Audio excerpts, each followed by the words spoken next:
Naiisip niyo din ba na habang lumilipas yung panahon, dumadagdag yung edad natin? Nararamdaman niyo din bang mag-alala? Yung feeling mo na delayed ka sa buhay, samantalang yung ibang kasabayan mo, asensado na. May magandang bahay, marangyang pamumuhay, malaking sweldo, magandang trabaho.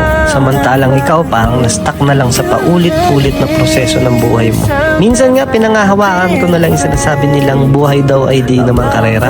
Pero lagi kong tinatanong sa sarili ko, may patutunguhan pa ba ako? Pero sinugot ko rin yung sarili ko dyan. Minsan talaga naghahanap tayo ng wala sa atin pero hindi natin nakikita yung meron naman tayo. May rason nga pala bakit ako lumalaban sa buhay. Meron akong pamilya na nagmamahal sa akin. Meron akong mga anak na ginagawa kong inspirasyon para magpatuloy sa buhay. Alam ko, hindi man agad ngayon, darating yung panahon na ako naman.